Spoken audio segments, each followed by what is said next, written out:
Hello YouTube viewers, welcome to SA Wonders World. I'm Claudia and today we're embarking on a historical journey to explore the haunting remnants of a bygone era. Join us as we unravel the mysteries of the old Fort prison complex, better known as Number 4. Built in 1892 and with a storied past that spans decades, Number 4 stands as a testament to the resilience of the human spirit in the face of adversity. Before we step inside, don't forget to subscribe, hit that notification bell, and give this video a thumbs up if you're as fascinated by history as we are. Now let's venture into the heart of Number 4.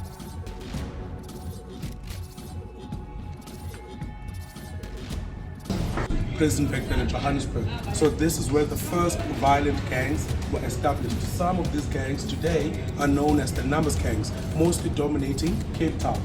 The prison could only accommodate 979 prisoners, but it was more than 2,000 prisoners. Each cell was for 30, but it was more than 60 in one criminal cell. Just a minute. Hey, thank you for joining us. My name is Nsika. Alright, so I'll fill you in on all of the other details as we go along the tour. But as I was saying, this was the non-white male section, so Asians, Africans, Coloureds were kept inside this prison. Also bearing in mind that within the non-white sections, Asians, Africans, Coloureds were mostly taken to prison because of the colour of their skin. Many were those who were found in mixed marriages, politicians, and those who were found in the city without the DOM pass. Are we all familiar with the DOM pass? Similar to your passports, right? So non-whites were required to carry a domestic passport for them to access the city. Found without one, they were taken to prison, an immediate 5-day sentence. Now my point is, the majority of inmates in the non-white sections were not criminals. Out of 10 prisoners, there were only 2 criminals, and the rest were innocent people mixed up with convicted killers, and this was done to humiliate them and to break their spirits. Now our first exhibit is known as Life in a Cell, where I will show you the size and the conditions. Right? This one? The youngest prisoner here was 12 years. Wow. 12 years old. Next floor. It's your cell now.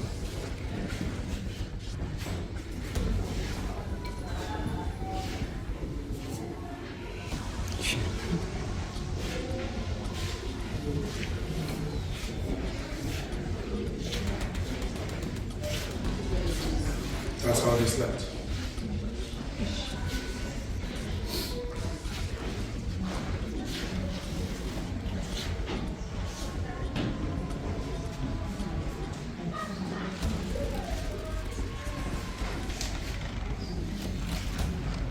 Designed for 30 inmates, but it was more than 60 inside here.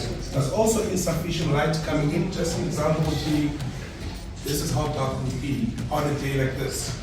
So it would be dark because there was no power supply. Windows were always covered by black or white boards, depriving prisoners from any form of light. There was less ventilation. So summer was scorching hot, winter very cold. Now they were sleeping on concrete, having less to sleep with. Now also prison officials always chose violent criminals to watch over the cells, and this is how the gangs started. And because of the gangs, there was a hierarchy in the cells. The first section you see in front, that is where the gang bosses used to sleep. Next to the gang bosses, we have their bodyguards. These guys were chosen because of their intimidating looks, protecting the gang bosses. The guys next to me, these were the newly recruits into the gang. They would keep the cell clean and the toilet clean.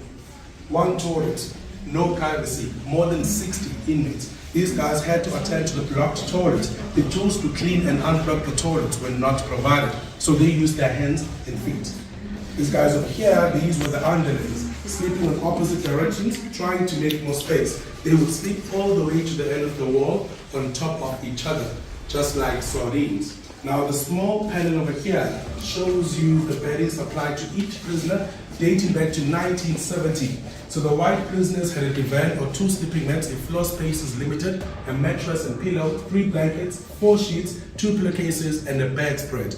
Non-whites only received 2 sleeping mats and 3 blankets.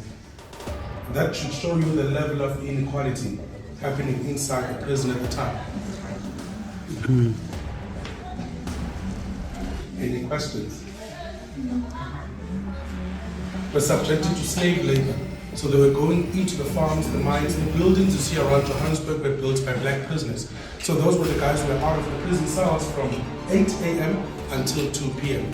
And it was not desired because it was slave-like conditions. They were always whipped. However, the other prisoners could only be out of the prison cells for 3 hours a day, meaning that it was 3 meals a day, 1 hour per meal. So 3 hours a day. The rest of the time in the cells. People who came in for 5 days, It's legit. Yeah. It's legit. And be in terror because of all this. They would be victimized at all times. At all times. That's why some would end up joining gangs to survive. So you're supposed to be here for 5 days, but then your sentence is extended because you needed to commit criminal activities for you to join gangs. Alright, so our next exhibit is labeled Full-Time Exhibition. You will see 10 faces. On the sides of the walls, 10 confessions and the reasons why these individuals were here. Out of the 10, we only have 2 criminals. So I'll give you about 180 seconds to find 2 criminals. Straight ahead, good luck.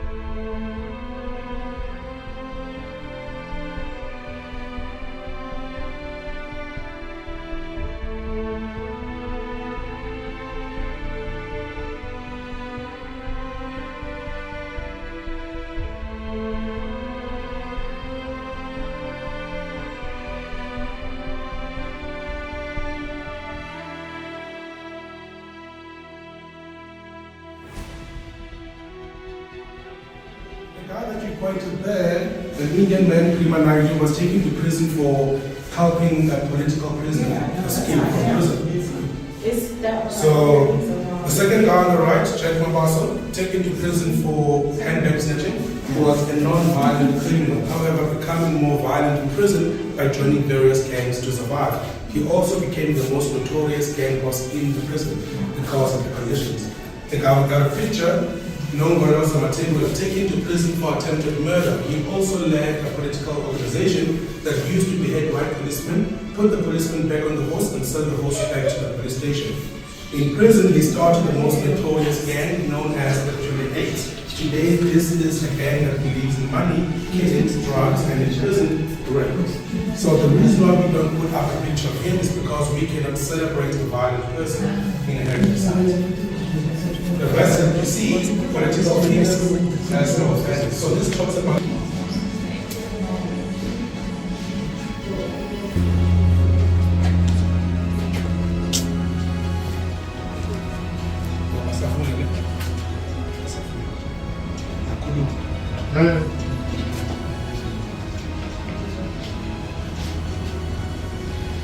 Alright, so over here this was the food area. So non-white males used to come and collect their food from the table over here, receiving different types of meals according to the color of their skin.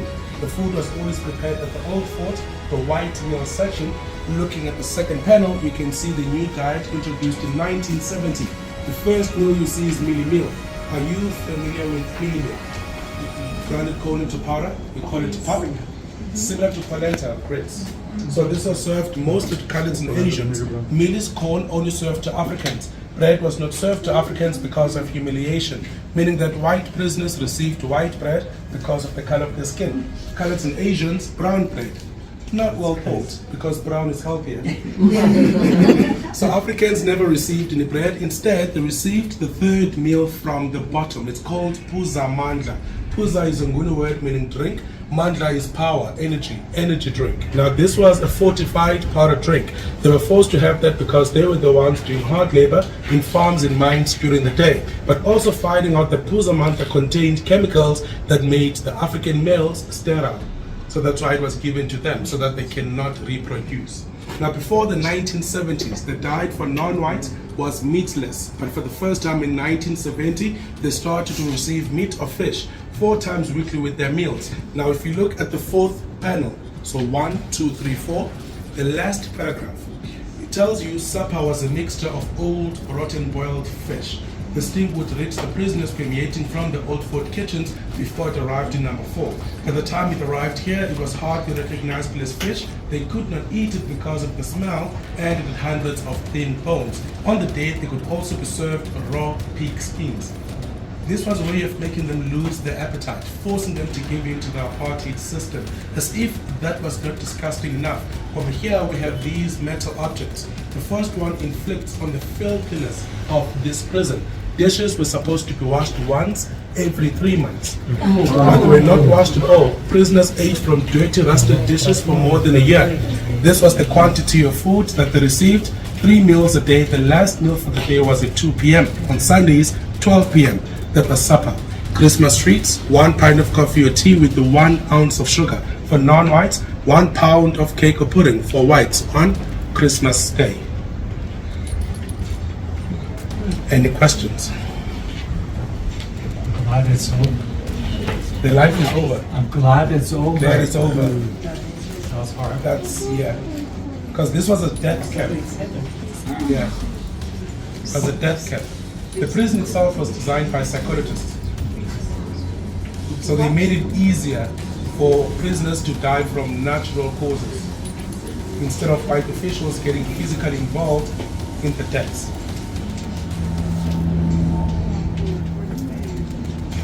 All right? Yala.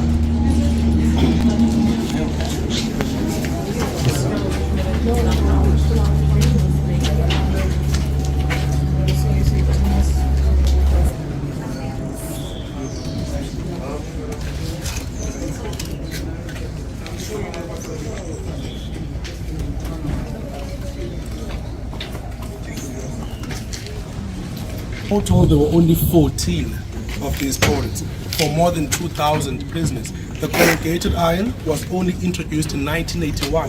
Before that, there was no privacy. This is where the prisoners used to eat. No tables, no chairs. They were forced to squat in rows facing the direction of the food toilet. Now, the aim was to make them lose their appetite, starving themselves to death. These toilets, they were always all of that present perfect conditions for diseases, typhoid, entering fever, cholera. And doctors were only present for part of the day, having no facilities to treat any of those diseases. So many never survived. More than 10,000. More than 10,000. The only prison that was not so crowded was the white people section. White people section wasn't talking on top. There were only 4 cells in total. 2 cells were waiting for prisoners. 2 cells in the same prisons. Each cell had bed, the weapons inside of each bed, flushing toilet, table. Here. The non-white male was opened in 1902. 1902. The white male prison, which is on top of the old fort, was opened in 1892. And then we have the women's jail, opened in 1910. All of them, they were shut down in 1983. So before that, where were the women? There were no women actually. There were less women inside Johannesburg. Johannesburg started receiving more inhabitants, especially people from outside of Johannesburg, around the late 19 or mid 1915s. Okay. Yeah, 1915, 1914. So before that, there was really no one in Johannesburg. Even the population was less than 200,000. It was less than that. Now we have about 36 million people in Johannesburg. Sorry, how many? 36 million 36 million. in Gauteng, in the province. Small. All right? This way, in front of youngsters. Youngest prisoners in non-white sections were from the age of 12. And there was no juvenile section. They were all mixed up together regardless. Now, many elders would refuse taking off their clothes because it's against their cultures to be seen naked by a youngster. However, they would be beaten up or sent straight into isolation. Now, the picture of this activity was secretly photographed by a man named Bob Hosani. Bob was the photographer for the Drum magazine, and the Drum magazine was not in the good books of the apartheid government at the time. When Bob took the picture, the shelter was not yet introduced, and he was standing on the rooftop of the building where you see the balcony and the 2 staircases. That was known as the Queen Victoria Hospital, a whites-only hospital. Now, when the picture was published in 1954, that's when officials erected the shelter, hiding activities happening here, and Bob was imprisoned in number 4 for taking that picture.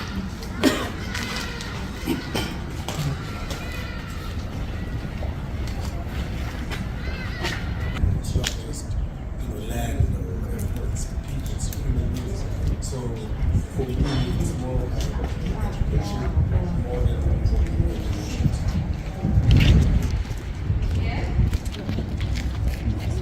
over here, this was the shower area, and in total there were only 8 showers. Water was only open for 30 minutes once a week. That's more than 2,000 prisoners, 8 showers. All of them had to be showered within 30 minutes. Highly impossible. Gangs were dominant. They used to take up to 30 minutes finishing up all the water. Only cold water was supplied. Prisoners could not shower for months. All of that contributed to the filthiness and the outbreak of various diseases, not to mention the death rate. Now, also within the Indian leaders imprisoned inside this number 4 prison, he said that he shared this space with more than 100 inmates beneath the toilets. So 14 toilets in total, 8 on top, 6 down over here. Any questions? Why did they do all of this? Which one?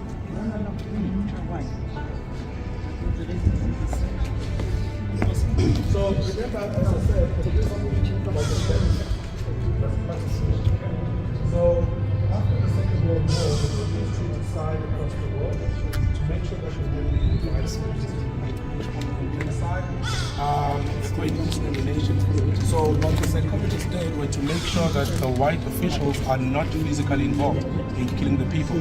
So people would die from the diseases. So it was to eliminate, it was to depopulate, punish, dehumanize, and also to gain authority, power.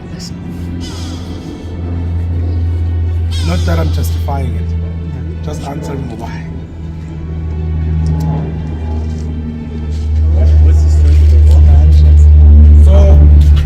The question is, what's the story with the bricks? So when the prison was shut down in 1983, the site was left unattended. So it has been said that the homeless made a home for themselves, leaving the place unutilized. The shower area was only covered on top. Pipes were located on the wall. Pipes were made from copper. Copper is valuable, so they were stolen. When we found bricks lying on the floor, we then took them and put them inside here to preserve them because they are part of heritage.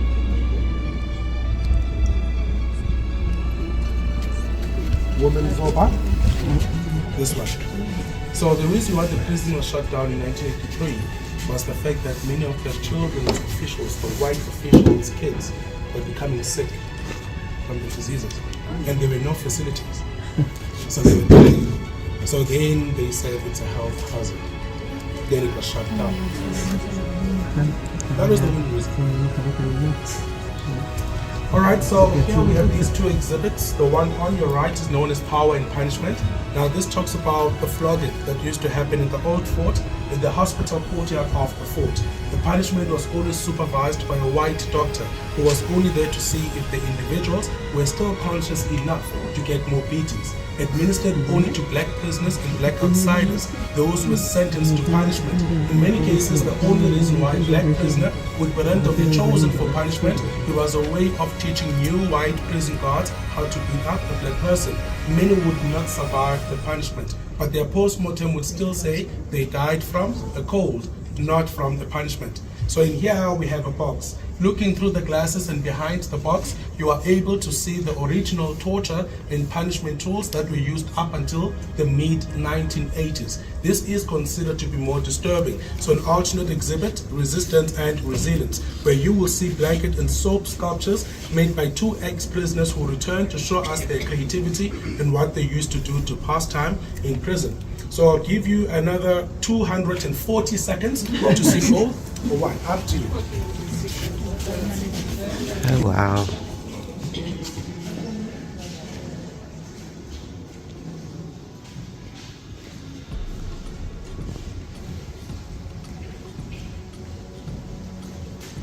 Sure.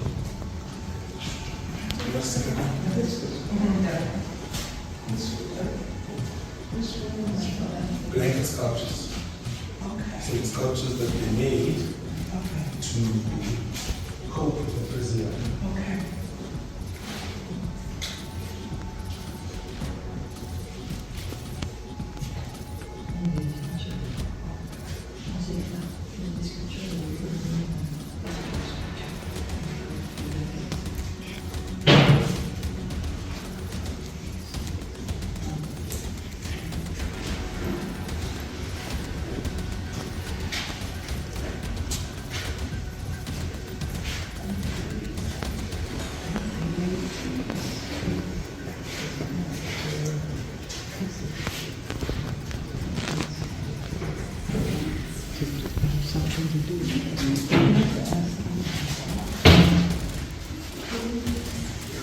Blanket sculptures. These are just continuous to people in the exhibit.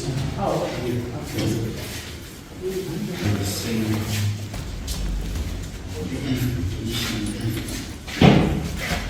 It's 8 every evening would be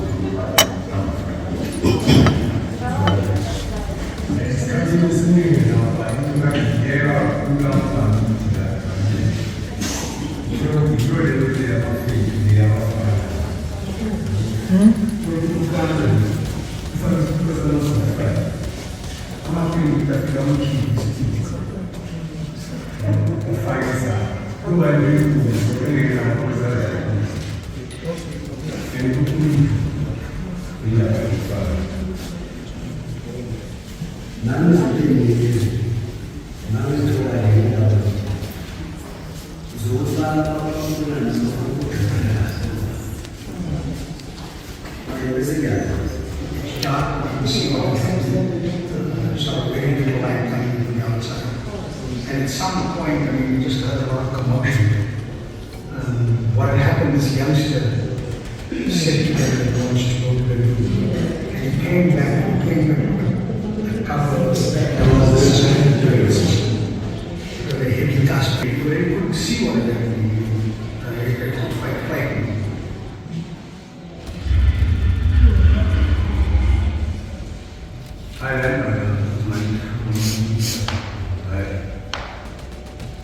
He's really pretty naked.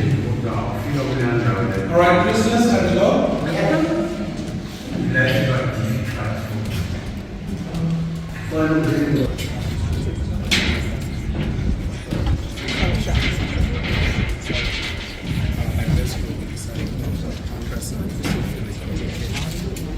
Still get people that still feel like this was good for us.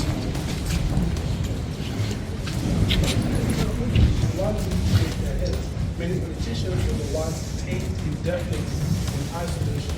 23 hours in the cell, 1 hour outside, only to exercise in the space over here. There were no toilets. They were using a bucket for their toilets. No meals provided, only a diet of rice water was supplied. Rice water would be the starch water that you drain after boiling the rice. Only that water, no grain of rice. 2 sleeping mats and 2 blankets provided, and electricity was supplied in isolation. So these were the light switches.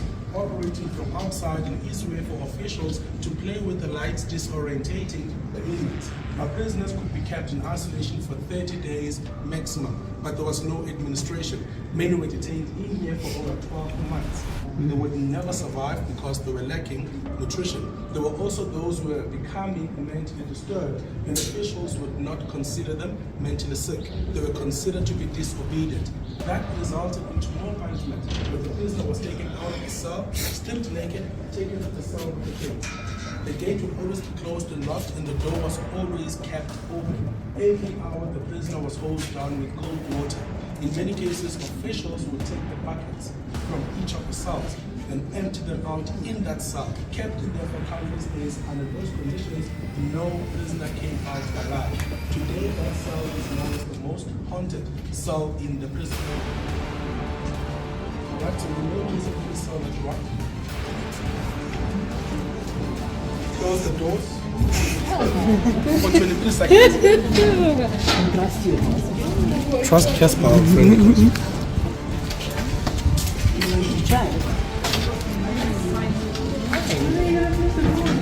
Get a feeling.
Made engravings, but you can't see it, so now they just.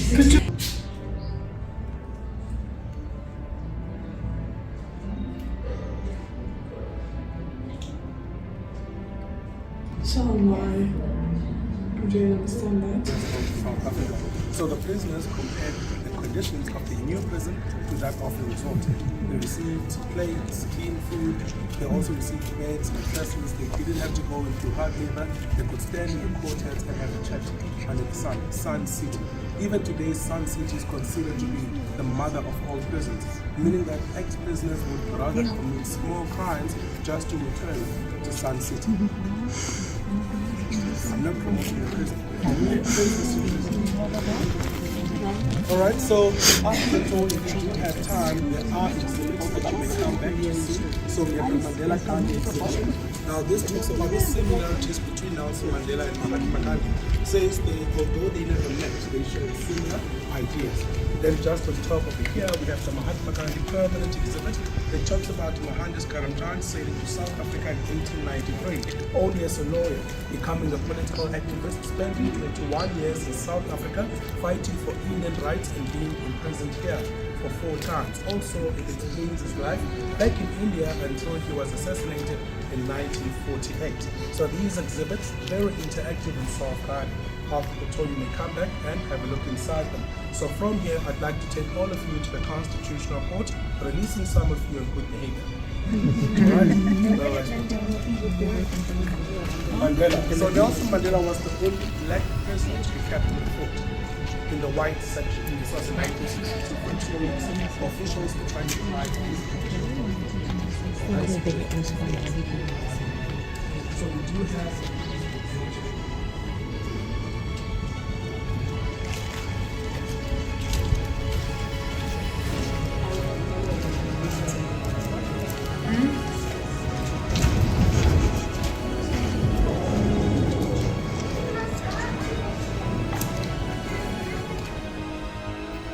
Thank you for joining us in this exploration of number 4. If you found this video informative or thought-provoking, please share it with your friends and family. We will continue bringing you fascinating stories from the past, so make sure to stay tuned for more historical journeys. Leave your thoughts, comments or questions down below, and we will see you in the next adventure. Until then, take care